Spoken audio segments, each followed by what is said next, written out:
So, I recommended this movie to pretty much every single one of my friends and family members, and a total of one went and saw it. So, I decided it was about time to review it. We've seen it in movies like American Pie, Cruel Intentions, and Superbad. It's tired and true, the age-old American classic of the high school sex pact. The narrative writes itself.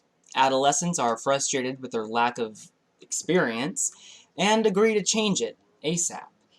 But the universe has other plans, and hilarity ensues.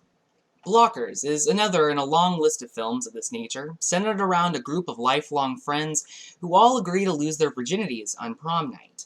And when their parents coincidentally discover this plot, they themselves form a pact and try to intervene before they are able to complete it. These films are memorable, not usually for their amazing performances or cutting-edge social commentary, but more often than not due to their crass nature and unforgettably awkward moments. Now, while this plot isn't unfamiliar, there seems to always be room to reinterpret it, although always in the shadow of its predecessors. With a cast of relatively low-profile actors, Blockers aims high, with a lot of doubt strapped to its back. With the sex pactees being women, there's also a lot of pressure on the film to handle issues of sexism and sexual agency that films these days seem to have trouble succeeding with.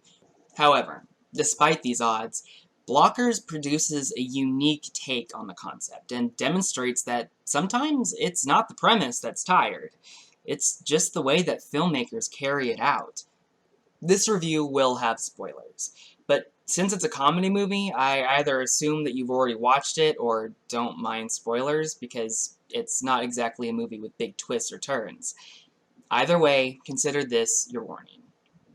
In the beginning of the film, the characters are all shown to have distinct traits.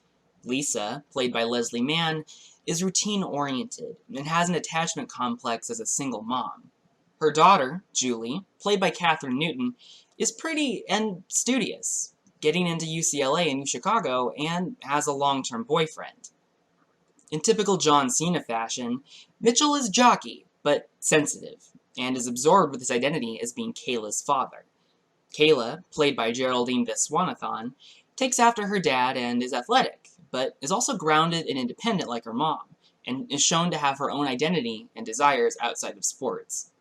Hunter, played by Ian Barinholtz, is, well, a loser, and has an estranged relationship with his daughter Sam, who is played by Gideon Adlin.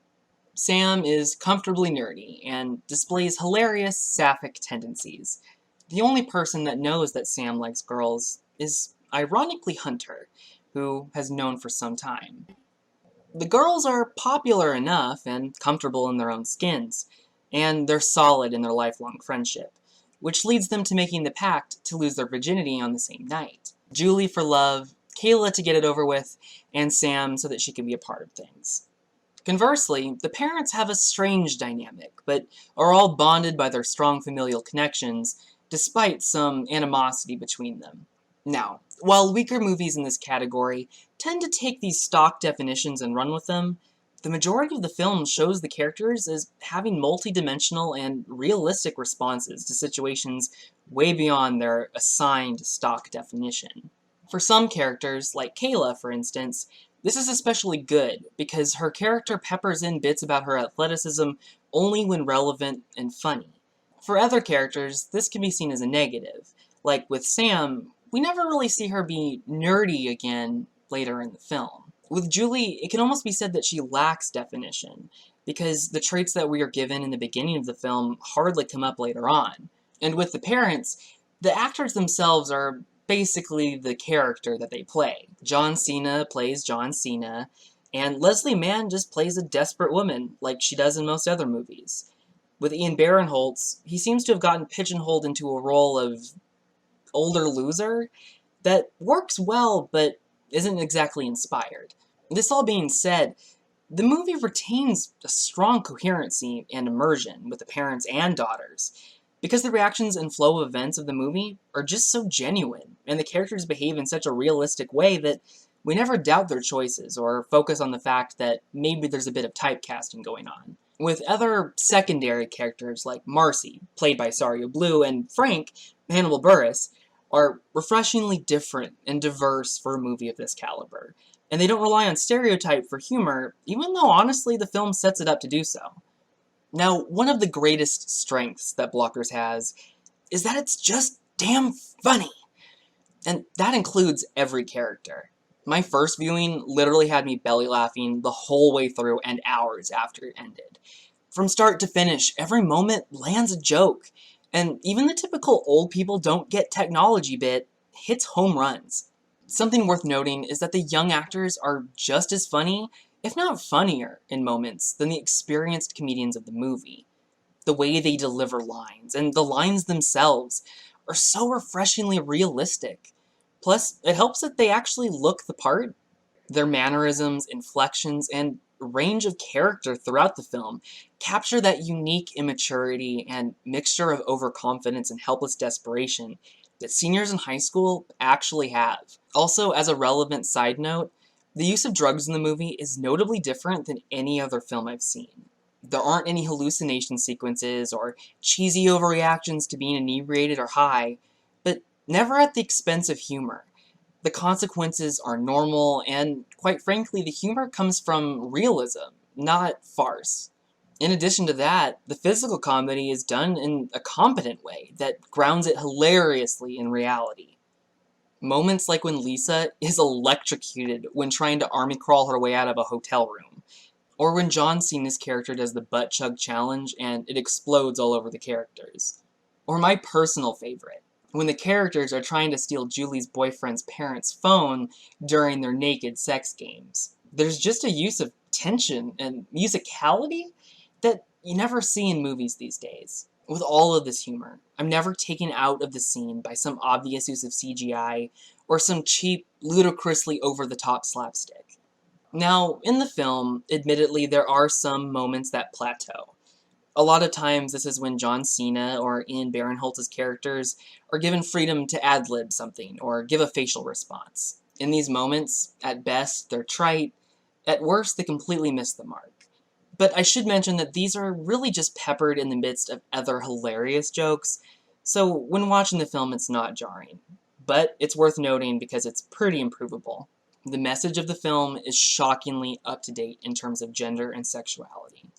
All the parents realize that their own personal reason for wanting to stop their daughters from losing their virginity is selfish, and eventually give their daughters complete agency to make their own choices. And from these choices, we see different reactions. Julie sleeps with her long-term boyfriend, and has a wonderful time, admitting that despite the fact that it was awkward, it was perfect the way that it was.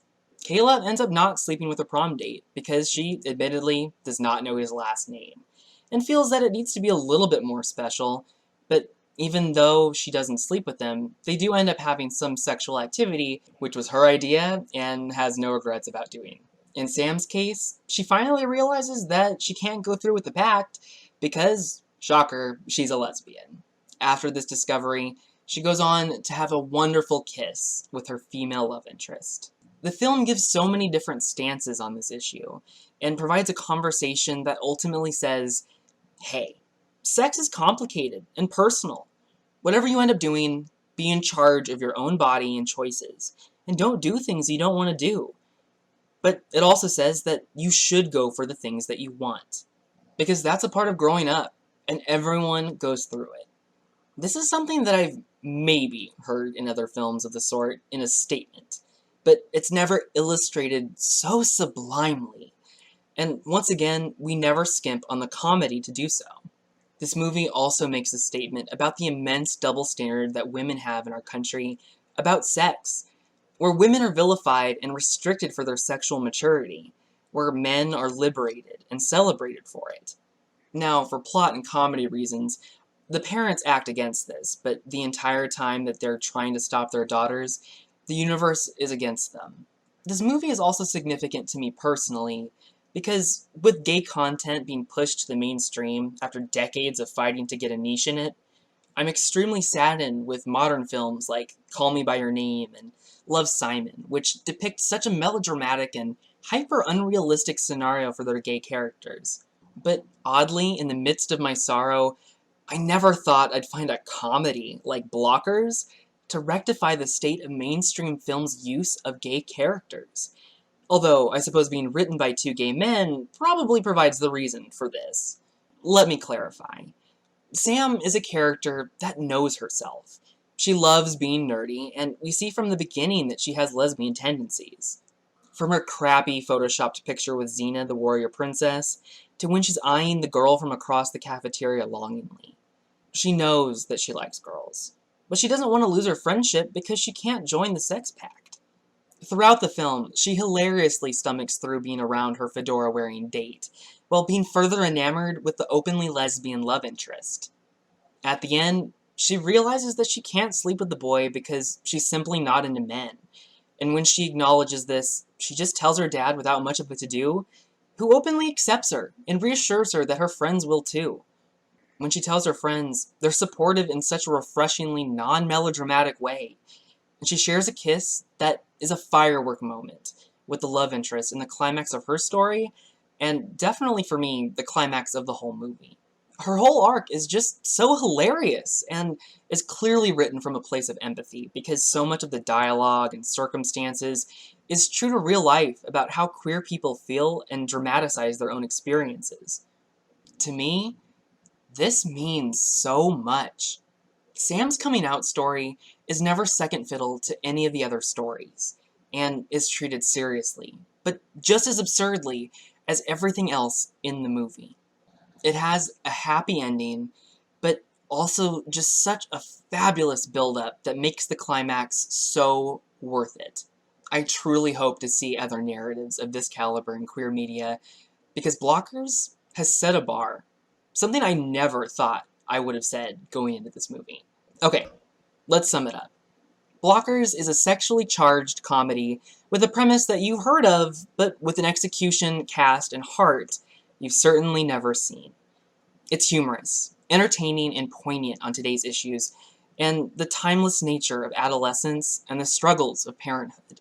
I can't recommend a viewing of this movie enough, and ultimately give it a solid 8 out of 10. I hope future movies take a note, because this movie sets a new standard for me. And it would be a travesty if the girls who debuted in it don't get to see more comedic roles in the future, because they simply had a chemistry that you don't see in most movies. We're gonna have the same first-time sex anniversary. We can go to dinner every year and commemorate it. Breadsticks for life, bitch! I do my hair toss, check my nails. Baby, how you feeling? Hair toss, check my nails.